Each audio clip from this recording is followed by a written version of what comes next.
The upcoming BRICS Summit in Kazan in October 2024 presents a pivotal moment in global economic governance, particularly regarding the reform of international financial institutions like the International Monetary Fund, IMF, and the World Trade Organization, WTO.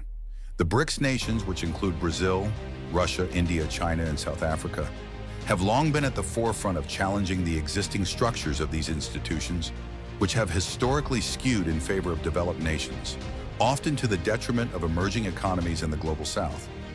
The growing calls for reform are not just about reshaping voting rights or representation, but about fundamentally altering how these institutions operate and affect the lives of billions in developing nations. The IMF has come under significant scrutiny for decades, primarily due to its stringent loan conditions, which have forced countries to implement austerity measures in exchange for financial assistance. These measures, while intended to stabilize national economies, often result in widespread social unrest, deepening inequality, and in some cases, political instability. For example, Egypt's 1977 bread riots stand as a haunting reminder of the social upheaval that can arise from IMF-imposed austerity. The Egyptian government's attempt to reduce subsidies on basic food items, under pressure from the IMF, led to widespread protests, and the death of civilians forced the government to quickly restore the subsidies. Fast forward to more recent times, Egypt's 2016 agreement with the IMF, which involved a $12 billion loan package, again brought with it subsidy cuts, leading to further unrest in 2017. The situation in Egypt is not isolated. Countries across the global South, from Morocco to Venezuela, have seen similar turmoil resulting from IMF-imposed austerity. Morocco's 1981 Casablanca riots, which resulted from subsidy cuts on essential goods such as flour, sugar, and milk, left a lasting impact on the country's social fabric. Similarly, Venezuela's Caracazo riots of 1989, sparked by IMF-backed reforms, led to a brutal government crackdown and a death toll that some estimate to be in the thousands. In both cases, the IMF's approach to economic stabilization, focused on fiscal consolidation, exacerbated existing economic hardships rather than alleviating them. The structural adjustment programs, SAPs, of the 1980s and 1990s represent the most notorious phase of IMF intervention.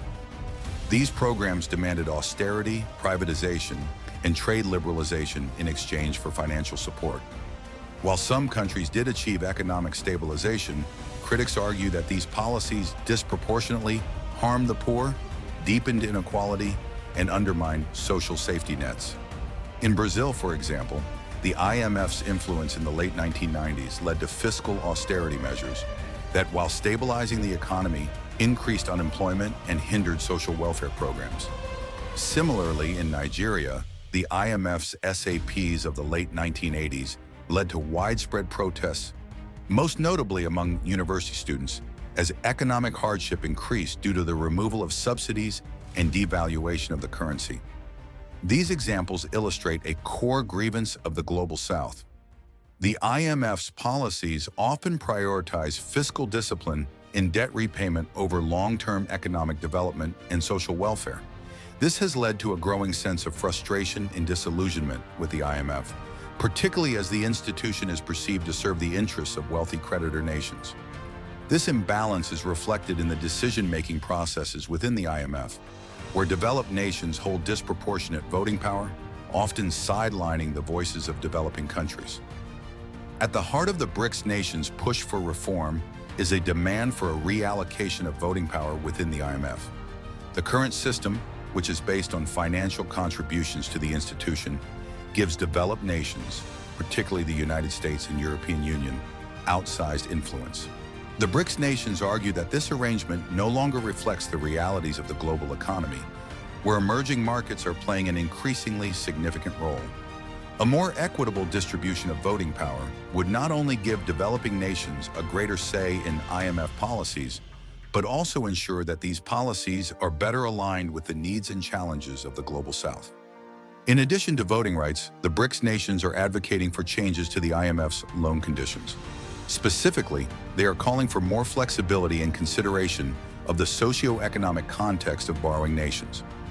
Rather than imposing one-size-fits-all austerity measures, the IMF should work with local governments to design policies that are tailored to the specific needs and challenges of each country. This would not only reduce the risk of social unrest, but also ensure that IMF programs contribute to long-term economic development and poverty reduction. A related issue is the IMF's approach to debt restructuring. Developing countries have long argued that the IMF's frameworks for debt restructuring are inadequate, as they often fail to address the root causes of debt crises or provide substantial relief.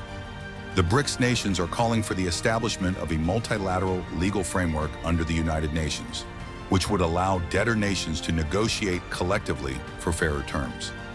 This would help level the playing field between creditors and debtors and provide more effective debt relief mechanisms. The World Trade Organization, WTO, has also been a focal point of criticism from the Global South.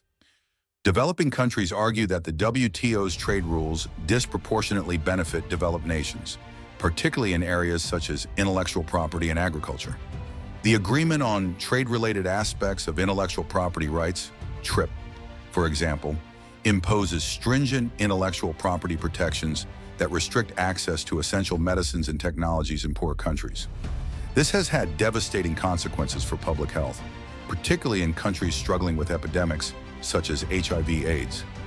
In the realm of agriculture, the WTO's policies tend to favor rich countries with large agribusiness sectors, disadvantaging small-scale farmers in developing nations.